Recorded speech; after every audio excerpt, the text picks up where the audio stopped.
Hi guys, today I'm going to show you how to do an easy chignon on long thick hair.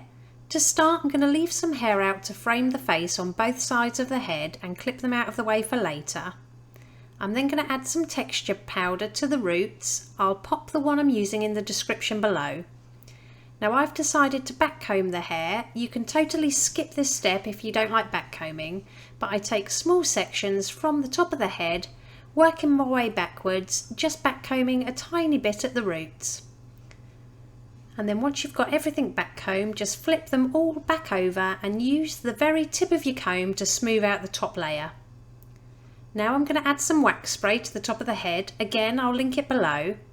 Now gather all the hair from the ear upwards and secure it into a ponytail at the back of the head. Then use your fingers to gently pinch and pull the hair at the crown for more volume and texture. Then we're just going to secure all of the remaining hair into a low ponytail, and then we're just going to add another elastic band a couple of inches below the shoulders to the middle of that ponytail. And then if your hair's super long like my client, you just braid it all the way down to the end and then secure it with an elastic band.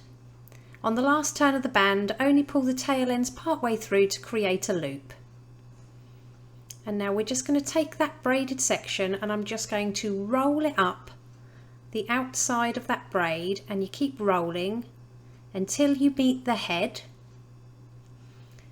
Then take that whole section and we're just going to flip it over so it meets the nape of the neck, and then hold it to the head and secure it with quite a few bobby pins at the top and on both sides to make sure it's nice and secure.